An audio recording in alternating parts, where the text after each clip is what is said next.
네, 자동차 얘기 좀 알아볼까요? 앞서 뭐 박수범 매니저도 그런 얘기 했는데 기아에 대한 외국인 러브콜이 도드라진다. 네, 완성차 뭐 뭔가 이슈들이 많겠죠. 독일 민헨에서는 지금 끝나진 않은 것 같은데 이 모터쇼가 이어지고 있는 것 같고 IAA라고 하는데 자, 좀 풀어보도록 하겠습니다. 유진투자증권 리서치센터 이재일 자동차 애널리스트입니다. 어서 오십시오. 안녕하십니까. 네, 모터쇼 아직 안 끝나죠? IAEA요? 네. 네, 아직 안 끝난 걸로 알고 있습니다. 네. 뭐 여러 가지 크게 이슈는 부각이 안 되는데 그 즈음에 맞춰가지고 현대에서 발표를 같이 한 것 같아요. 하이드로젠 웨이브 이렇게 표현하신 것 같은데 네. 어떤 내용이 포함되어 있던가요? 지금 뭐 국내에서도 수소 모빌리티 쇼가 지금 진행이 되고 있고요. 뭐 거기에서 지금 수소 관련해서 많은 비전들이 발표가 되고 있는데 뭐 현대차에서 발표한 거는 2040년이 되면은 수소가 이제 대중화되는 시대가 올 것이다라고 이제 수소 비전을 선포를 하면서 현대차가 거기에 발맞춰서 이제 수소차를 승용차뿐만 아니라 사용차까지도 모든 라인업에 걸쳐서 출시를 하겠다 이렇게 발표를 했습니다. 그래서 수소를 이제 대중화에 앞장서는 기업이 되겠다라고 선언을 한 셈입니다. 네. 죄송합니다. 2040년이면은 저도 80이 넘어가고 네, 뭔가 좀 운송수단이 좀 편해져야 되겠죠. 그죠? 네. 3세대 수소 연료 전지 시스템이 공개가 됐는데 어떤 차이점이 있던가요? 차세대 이제 연료전지 시스템을 이제 공개를 한 건데요. 네. 뭐 기존 대비해서 뭐 눈여겨볼 수 있는 부분들은 일단 부피가 굉장히 많이 줄어들었습니다. 뭐 용량 자체가 이제 30% 정도 부피가 줄어들었고 그러면서 출력은 기존 연료전지 시스템 대비해서 뭐 거의 2배 가까이 이제 증가를 시켰다라고 이제 발표를 했습니다. 그리고 가격 측면에서도 굉장히 획기적으로 가격이 내려갈 거다라고 예상을 했는데 2세대 대비해서 반값으로 이제 연료전지 시스템을 생산할 수 있을 것이다. 이렇게 발표를 했습니다. 아무래도 이 수소 연료 전지의 가장 큰 당면 과제는 부피 줄이는 거겠네요. 그러다 보니까 이제 세단형에는 적용이 아니고 트럭에 좀 많이 얘기들을 하더군요. 그죠? 지금 뭐 기본적으로 SUV 모델들에 많이 들어가고 있고요. 그리고 이제 대형 상용차, 뭐 이런 중형 트럭들, 뭐 이런 데도 굉장히 많이 투입이 되고 있습니다. 네. 반값 수소 연료 전지가 가능할까요? 이게 갑자기 이제 갑작스럽게 반값으로 내릴 수 있느냐에 대해서 좀 의문을 가질 수 있는데, 이게 뭐 실제로도 충분히 가능하다라고 보고 있습니다. 왜냐하면 수소연료 전지 같은 경우에는 뭐 이제 기술이 완전 성숙하다라고 보기보다는 이제 막 개발을 하고 있는 단계이기 때문에 기술 발전 속도가 굉장히 빠르고요. 그리고 지난해 10월 달에 이제 도요타도 미라이 2세대를 공개를 했었는데, 미라이 2세대에 투입된 수소연료 전지 같은 경우에도 기존 대비해서 굉장히 많이 연료 효율성이 좋아졌습니다.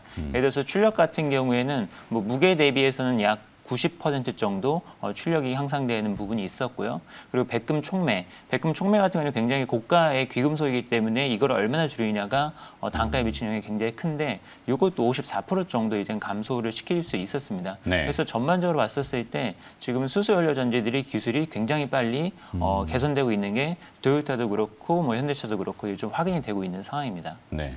결국에는 이 가격을 떨어뜨리려면 수요가 그만큼 올라와야 되는 거잖아요. 상용화, 범용화 뭐 이런 것들일 텐데. 그렇죠. 대량 생산을 해야 되죠. 그렇죠. 네. 네. 지금 뭐 그래프 상으로는 굉장히 속도가 빠르게 올라온다라는 걸 의미하시는 거죠.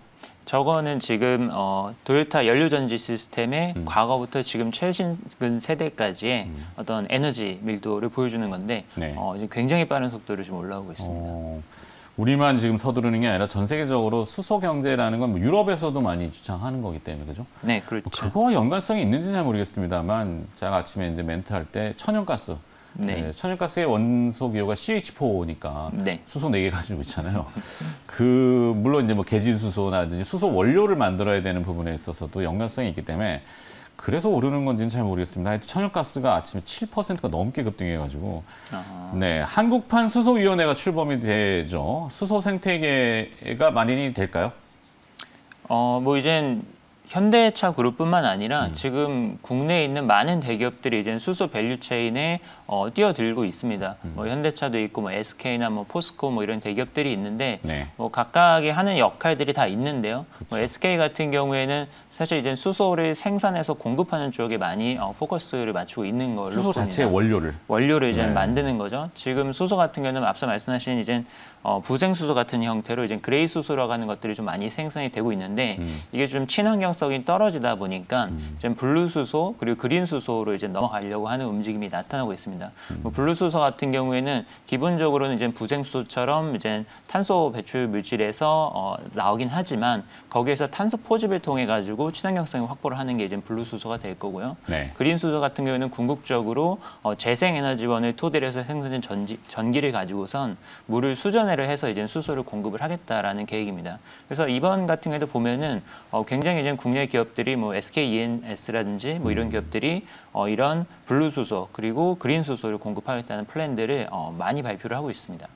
적극적으로 좀 이제 표방을 하고 실제 이제 행동과 투자가 얼마나 이루어지느냐는 지켜봐야 되는 건데 정부와 민관이 이제 합동으로 이제 머리를 맞대는 거잖아요. 그렇죠. 정부에서도 뭐 지난해 수소법도 이제 제정을 하면서 수소 산업을 지원을 할 수 있는 법률적인 근거를 이제 마련을 해놨습니다. 그래서 네. 이게 뭐 단발성 정책이 아니라 굉장히 이제 꾸준하게 추진이 될 수 있도록 지금 제반 장치를 다 마련해놨기 때문에 뭐 그것도 이제는 국내 대기업들의 참여를 적극적으로 이끌어낼 수 있는 좋은 이제 장치들이 되는 것이죠. 그렇죠. 뭐 긍정적으로 저도 보고 있고 그다음에 수소 비전 선포. 그렇다면 현대차의 주가에는 어떤 영향을 줄 것인지. 오늘은 아산 공장인가요? 또 잠깐 이틀 동안 좀 정지한다고 하대요. 반도체가 아직도 부족한 모양이에요, 그죠?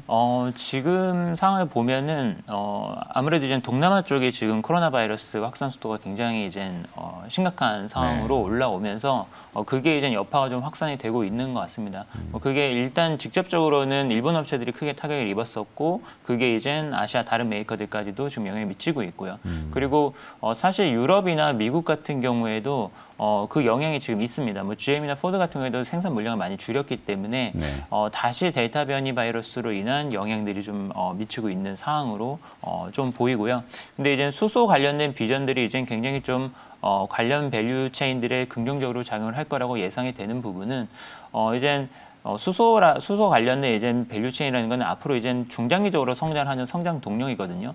최근에 이제 돈을 버는 것 그러니까 지금 당장의 성과를 보여주는 것도 굉장히 중요하지만 이제 중장기적인 성장성을 확보하는 것도 이제 굉장히 중요하기 때문에 네. 미래의 가치를 좀 끌어올릴 수 있다는 점에서 좀 긍정적으로 볼 수 있을 것 같습니다. 그리고 현대차 그룹이 지금 유럽 같은 경우에는 수소 트럭을 많이 보급을 하려고 하고 있거든요. 네. 그래서 작년부터 이제 액션트 퓨얼셀 트럭을 공급을 하고 있는데 그게 또 이제 물량이 늘어날 수 있는 기회가 올 수 있을 것 같습니다. 그래서 그런 부분들이 좀 가셔야 되는 시점이 상당히 좀 터닝 포인트가 되지 않을까 이렇게 생각이 됩니다. 그러네요. 유럽은 아무래도 그 뭐 유로레일 같은 철도도 있지만 이쪽 그 뭐 중국, 러시아 쪽으로도 육상은 연결이 돼 있기 때문에 트럭이 있으면은 좀 뭔가 거기도 혁신적이겠네요. 지금 뭐 유럽 같은 경우는 도심지에는 이제 디젤 트럭 같은 경우를 아예 뭐 출입을 못하게 금지를 해놓은 상황이기 때문에 네. 이제 뭐 가까운 유군 같은 경우에도 친환경 트럭을 써야만 하고 지금은 뭐 이제 전기 트럭보다는 수소 트럭 쪽이 이제 시스템 설계 비용이 좀 낮다 보니까 그 부분을 좀 많이 추진을 하고 있습니다. 네.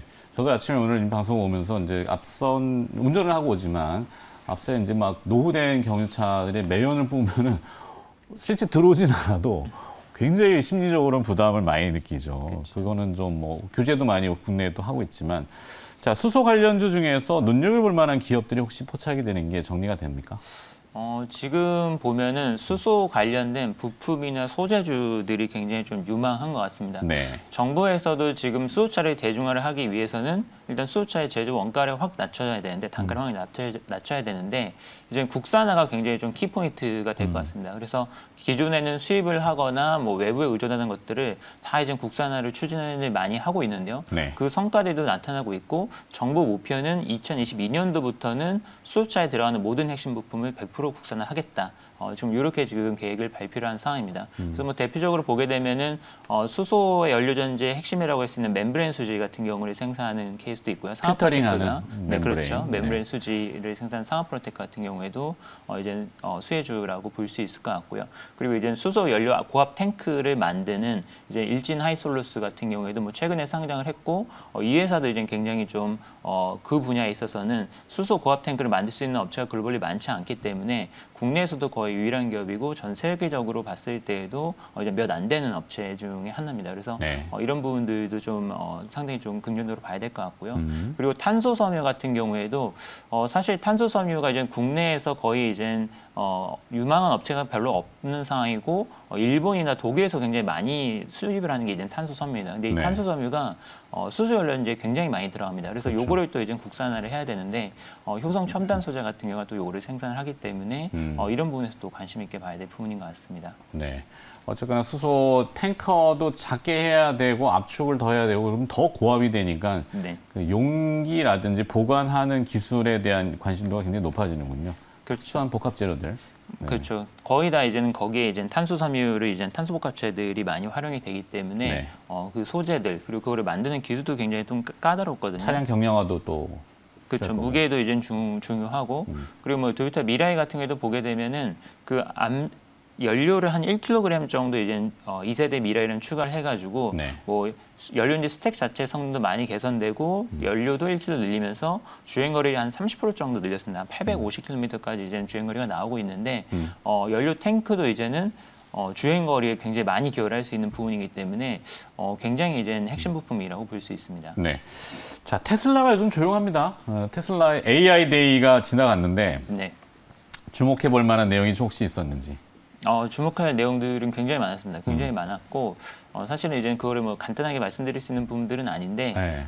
AI 기술을 굉장히 많이 선보였죠. 테슬라 가지고 있는 기술들이 굉장히 많이 선보였고 좀 놀라운 내용들이 많았었기 때문에 좀 논란이 좀 있었던 것 같습니다. 저게 정말로 현실로 가능한 건가? 뭐 이런 내용들이 있었는데 간단하게 말씀드리면은 테슬라가 지금 다른 업체들하고 굉장히 다른 길을 가고 있지 않습니까? 네. 그러니까 뭐 라이다 같은 뭐 3D 매핑이 가능한 센서를 사용하지 않고 이제 카메라를 기반으로 해서 우리는 완전 자율주행을 구현을 하겠다. 그리고 뭐 정밀지도 이런 거 필요 없고 우리는 딥 뉴럴 네트워킹을 통해서 이제는 머신러닝을 통해서 소프트웨어를 만들겠다. 뭐 이런 것들을 얘기를 하고 있는데 네. 이젠 전반적인 평가는 테슬라가 구현한 AI 기술에 대한 부분은 이제는 굉장히 다른 애들하고는 좀 차원이 다른 수준의 어떤 기술력을 좀 시연을 해줬다라는 좀 평가가 있는 것 같고요. 네. 그리고 전체적으로 봤었을 때 이젠 다른 완성차들은 다음 기회에 완전 다른. 한번 네. 이건 내용이 길어가지고 여기서 끝내야 될 것 같아요. 시간이 또 다 알겠습니다. 돼가지고 오늘 네. 좀 아쉽지만 자 유진투자증권 리서치센터 자동차 애널리스트 이재일 연구원이었습니다. 고맙습니다.